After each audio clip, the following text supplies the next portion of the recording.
What is macro social work? Hello, my name is Shaquana Davis, and I will be briefly taking a glimpse into some of the components of macro social work.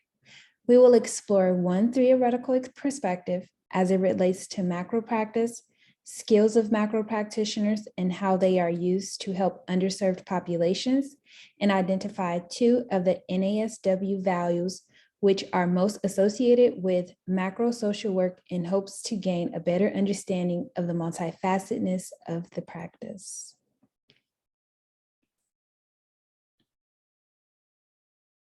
Defining macro social work.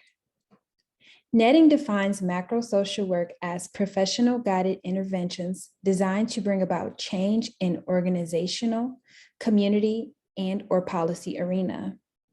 Through macro practice, social inequalities such as unequal economic opportunity, social mobility for historically disadvantaged populations, and socio-demographic disparities are examined and addressed in order to challenge and change systemic causes of social injustice in populations, communities, organizations, and policy through social reform.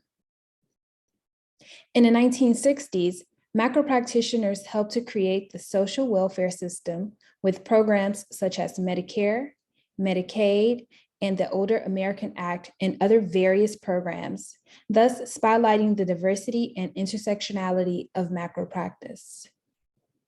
Through the lens of diversity and inclusion, understanding the how and why of multidimensionality in individual social identities aids in addressing causes, consequences, and solutions for individual experiences of marginalization, discrimination, and oppression.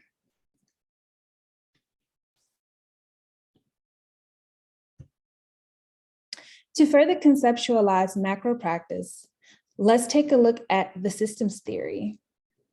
Much like macro practice, the system theory offers a more holistic viewpoint of situations within social environments.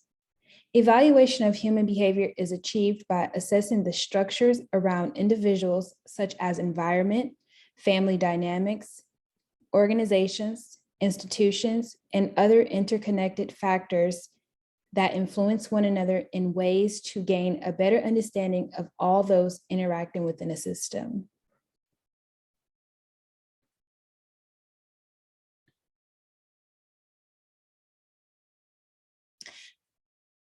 Macro practitioners acquire skills in research, collaboration, community organizing, community mobilization, program development for small and large communities, leadership, policy, advocacy, and evaluation.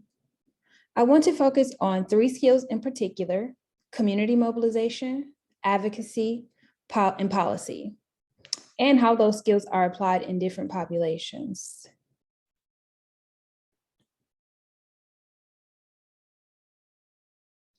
Okay, let's take a look into the first skill. Community mobilization can be summarized as the process of engaging communities in order to address social issues, health disparities, political issues, or environmental issues. Individuals, professional groups, local, state, and federal governments, to name a few, all come together in effort to identify the needs and solutions for the community to facilitate change. For example, macro social workers aiming to mobilize voters in communities of Black, Indigenous, and people of color could serve as a discussion leader in the community events to explain critical issues such as healthcare, educational funding, and other legislative issues, and the impact that voting could have on their community. In addition, social workers could assist with the completion of voters' registration applications and vote by mail ballots.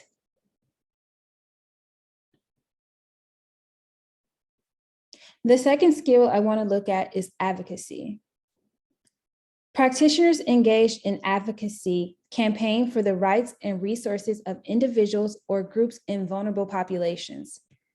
As an illustration, macro practitioners who deal with immigrants and refugees are blocked from effectively assisting immigrants and refugees because of the punitive laws and policies denying access to the necessary resources.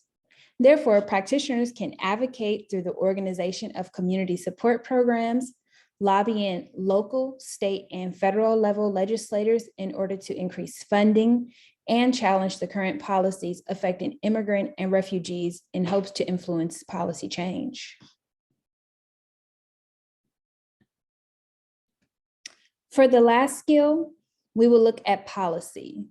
Laws and policies are macro interventions.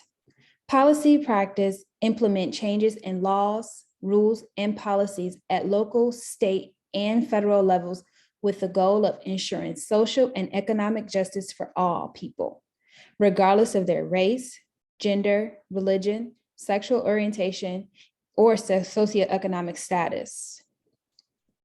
For instance, the NASW has established a national committee on lesbian, gay, bisexual, and transgender issues. The committee strives to promote laws, policies, and programs that provide continual support for the issues faced in the LGBTQ community, such as equal protection, services for youth, hate crimes, adoption, health and mental health services, and same-sex marriages.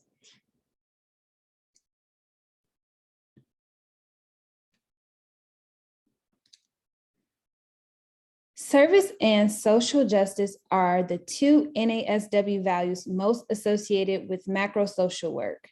At the core, macro social work aims to help create a better society by providing solutions to systemic inequalities in marginalized communities. Macro social work commitment to service and social justice can be illustrated by Jane Addams, a macro social work pioneer. Her creation of Hull House in Chicago, in which she sought to provide access to healthcare, education, recreational activities, and political power to immigrants and other marginalized groups. Jane Addams gave way for other social work pioneers to effect change like Florence Kelly, whose research on child labor resulted in the first child labor law, prohibiting children under the age of 14 from working. Macro social work continues to foster the same progressive ideas and make strides in pursuit of social equality for all mankind.